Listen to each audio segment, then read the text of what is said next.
खालि सिजारिं खालामनायालायनो बर' बिमाखौल' सिजारिं खालामोनो बेथ' बिराद गोरोन्थि बर' बिमाखौल' सिजारिं खालामनानै गथ' सासे सानैयावनो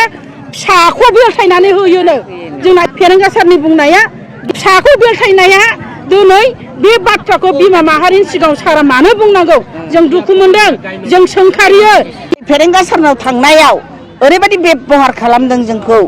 थारमाने जोङो थांनाय लोगो लोगो होनबाय मा लानानै फैदों जों होनबाय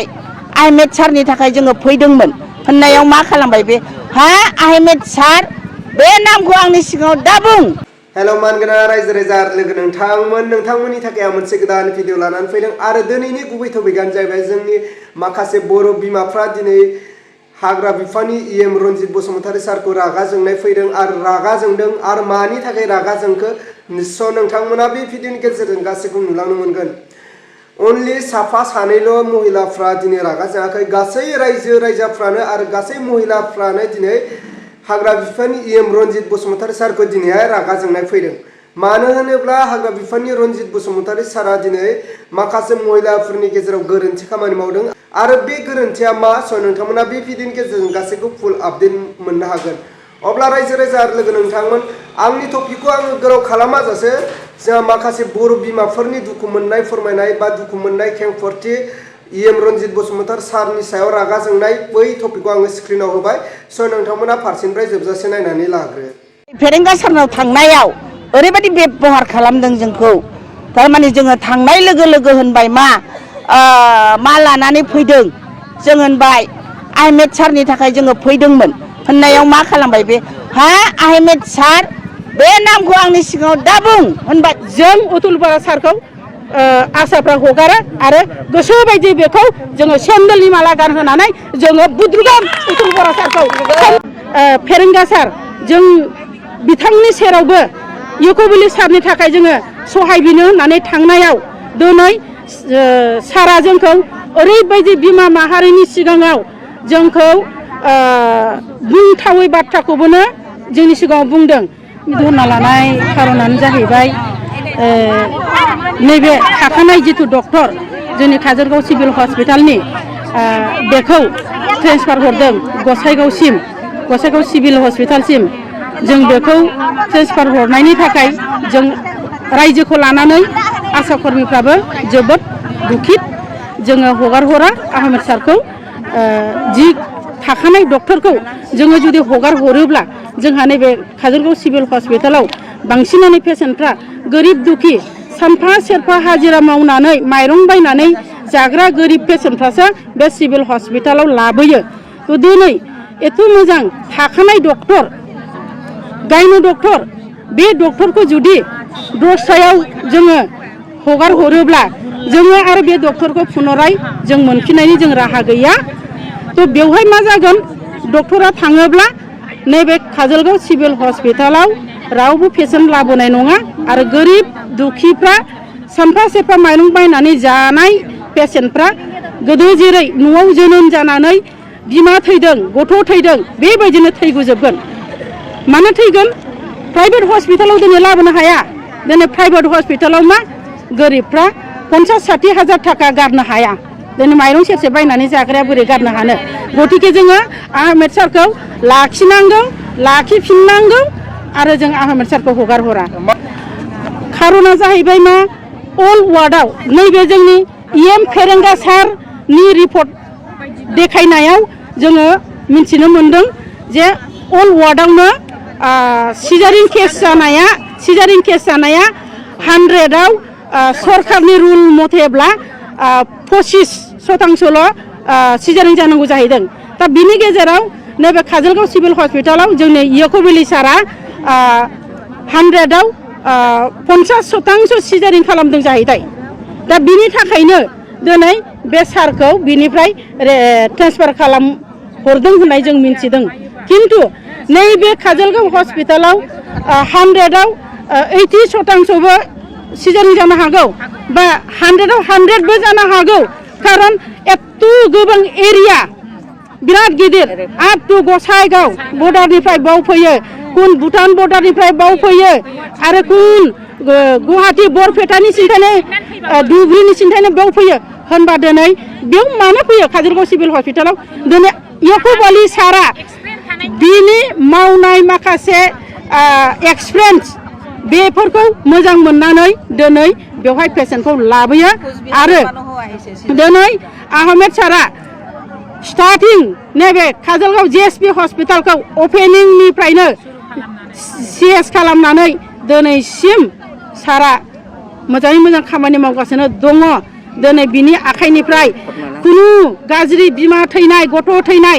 रेकर्ड गैया आरो जों बुंनोबो हाया आशा कर्मीफ्रा जों खोन्थानोबो हाया कारन बेना दाया जाहैबाय मा 100आव 50% सिजारिं खालामनायनि थाखाय बेहा दाय खिन्थु बिनि दोष नङा ओरैबायदि जायो गार्जेन पेसेन्ट दिनै सानायखौ सैज' खालामनो हायैयाव गार्जेना बुंगोन सार सिजारिं खालामदो असैज' जाबाय सारा बायद' नाथाय सारा डाइरेक्ट बुंनाय लोगो लोगो बायद' सिजारिं खालामा बेवहाय मा दङ नों जुदि सिजारिं खालामनो थिनदोंब्ला दिनै लिरनानै हो लिरनांगोन साइन होनांगोन गार्जेननि साइन होनांगोन बेवहाय खोथा बाथ्राबो लिरगोन नों राजि दंथारोना सिजारिं खालामहोनो थाखाय औ सार राजि बे सहि होनांगोन बन सहि होमबासो बे डक्टरा खालामगोन दिनै सिजारिंखौ एथ' बुरजा खालामदों होननानै सारनि सायाव जे एथ'ग्राब अन्याय दुसि खालामदों बे जोबोद दुखुनांथाव जोङो दुखु मोनदों आशा कर्मीफ्रा बिदि जानाङामोन जोंनो सारखौ नांगौ आरोबाव नैबे जोंनि चिरां जिल्लानि दिनै हाग्रा बेंगिरि इएम सार फेरेंगा सार जों बिथांनि सेरावबो यक'बालि सारनि थाखाय जोङो सहाय बिनो होननानै थांनायाव दिनै सारा जोंखौ ओरैबायदि बिमा माहारिनि सिगाङाव जोंखौ बुंथावै बाथ्राखौबोनो जोंनि सिगाङाव बुंदों टिभिल संनानै जोंखौ बे डक्टरनि थाखा मोनजादों नामा नोंसोरो बे डक्टरा नोंसोरखौ थिनहरदों नामा बिसिम बुंदों नाथाय जों दुखु मोनदों खालि सिजारिं खालामनायालायनो फेरेंगा सारनि बुंनाया बिमा माहा बर' बिमाखौल' सिजारिं खालामोनो बेथ' बिराद गोरोन्थि बर' बिमाखौल' सिजारिं खालामा दिनै बर' बिमाखौल' सिजारिं खालामदों होननानै बे सारा बेयाव हस्पिटालाव फैनानै भिजिट खालामफैदों नामा एथ' जे बिमा थैदों एथ' गथ' थैदों आसाफोरखौ एथ' बदनाम खालामदों दिनै सारा बेवहाय फैनानै माबा मोनसे सिदान्थ' खालामफैदों नामा खालामाखै नाथाय मा होनबावदों सिजारिं खालामनायनि गेजेराव बर' बिमाखौल' सिजारिं खालामनानै गथ' सासे सानैयावनो फिसाखौ बेलथायनानै होयोनो जोंना यक'बालि सारा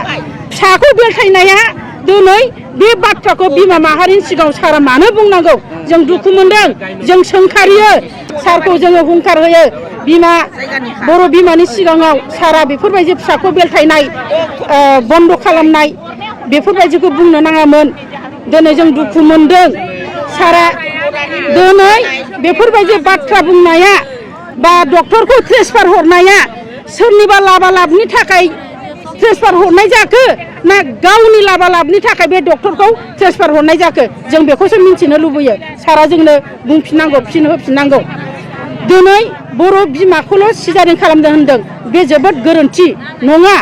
बर' बिमाखौल' नङा बे जाथि जनजाथि दङ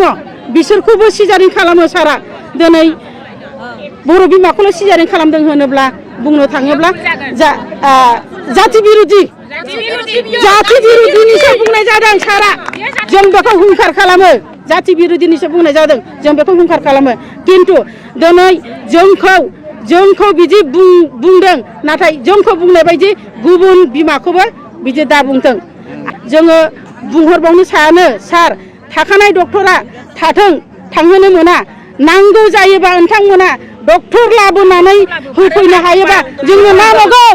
काजलगाव सिभिल हस्पिटालाव डक्टर जोंनो नांगौ खिन्थु थाखानाय डक्टरखौ जों हगार हरा थाखानाय डक्टरखौ जों हगार हरा खिन्थु सार दुखुनि बाथ्रा जोंनो डक्टरखौ नांगौ नोंथाङा जुदि हारिनि थाखाय नांदोंब्ला हारिखौ अनदोंब्ला हारिखौ फोसाबनो नाजादोंब्ला थाखानाय डक्टरखौ नोंथाङा दोननांगौ आरो नोंथाङा आरोबाव जोंनो सिभिल हस्पिटालाव डक्टरखौ नांगौ अब्ला मानाव गेदेर रायजो राजा आरो लोगो नोंथांमोना थारैनो खोनाखाबाय जोंनि बर' बिमाफ्रा दिनै मा दुखु मोननाय फोरमायखो आरो मानि थाखाय दुखु मोनखो जोंहा हाग्रा बिफाननि EM रन्जित बसुमतारी सारखौ स' नोंथांमोना थारैनो खोनाखाबाय आरो बुजिखाबाय आरो मिन्थिखाबाय अब्ला रायजो राजा आरो लोगो नोंथांमोन आरो आं बेखौहाय एक्सप्लेन खालामनो होननानै आं साना स' रायजो राजा आरो लोगो नोंथांमोना थारैनो बुजिखाबाय दा नोंथांमोना बिनि बेलायाव मा बुजिनो मोनखो स' नोंथांमोना बेखौ कमेन्टनि गेजेरजों फोरमायहरबानो जाबाय जे नोंथांमोननि कमेन्टखौ फरायनानै जाहाथे बयबो रायजो राजाफ्रा जाहाथे बुजिलायनो हायो नोंथांमोननि कमेन्टनि बागै आरो कमेन्टखौ फरायनायजों लोगोसे जाहाथे बयबो सोलायनानै जाहाथे फैबाय थानाय BTR BTC इलेक्सनाव सासे मोजां दैदेनगिरिखौ जाहाथे BTRनि सिफ खालामहरो आरो बे सिफआ जोंनि बर' हारिनि थाखाय खामानि मावगोन लोगोसे NDBनि गायसनगिरि दियारनाब्ला रन्जन दैमार सारनि थाखाय खामानि मावगोन लोगोसे गासै NDBफोरनि खामानिखौ मावगोन अब्ला रायजो राजा आरो लोगो नोंथांमोन आंनि भिडिअखौ आं बेखिनियावनो फोजोबबाय स' भिडिअखौ मोजां मोनदोंब्ला लाइक खालाम आरो चेनेलखौ मोजां मोनदोंब्ला साबस्क्राइब खालामनानै होबानो जाबाय।